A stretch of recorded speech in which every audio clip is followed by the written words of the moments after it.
Drama as Kemi Olunloyo unveils Tontodike and Iyabo Ojo as Gistlover. Hello everyone, welcome to Sumi Crown TV. We've come again to give you another entertainment gist. Please do well to click on subscribe, express yourself in the comment section, give this video a thumbs up like and stay tuned to the update. Controversial investigate journalist Kemi Olunloyo has stirred drama online as she unveils Nollywood actresses Iyabo Ojo and Tontodike as the famous faceless blogger Gistlover.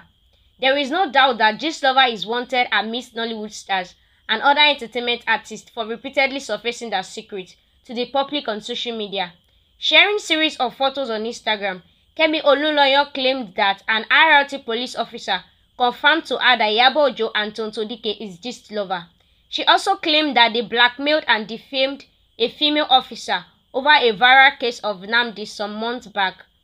In an extensive post, Kemi Olunloyo wrote, "#breaking Gistlover has now been confirmed to me by an RIT at Police Nigeria officer as Iyabo Ojo and Tontodike. I'm going to finish my investigation on Anambra RSS. They blackmailed and defamed the female officer, and Nnamdi stole 40 million from the victim paying Gistlover 50 million naira to publish all the grim footage and pictures. The victim never died or organ trafficked. Nnamdi just dipped into his dollar account and fled to Republic of Benin, where he was captured by Interpol.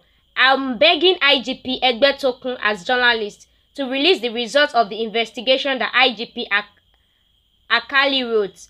Those officers must be vindicated, especially in the military angle of the case where Gloria Matthew and Linus Adu, an army couple, were tortured and beheaded in Imo State by brain Jota cousin, natural-born killer, Precious Iyedimbu, and her IPOB friends.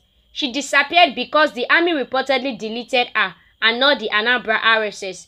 Iyabo and Tonto fielded this wrong information to Nigerians using reverse psychology. The police even thought that Nnamdi owned Gistlover. I have over 30 documents on this case. Nothing wrong with owning an anonymous blog, but when you use it to push out false information and destroy lives and careers, the police needs to interrogate you.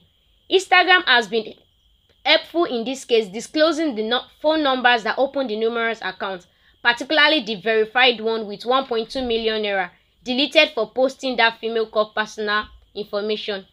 Stay tuned in our TV for the whole gist. Thank you for listening to us. If you enjoyed this gist, don't forget to like, share and subscribe for more entertainment gist. Thank you.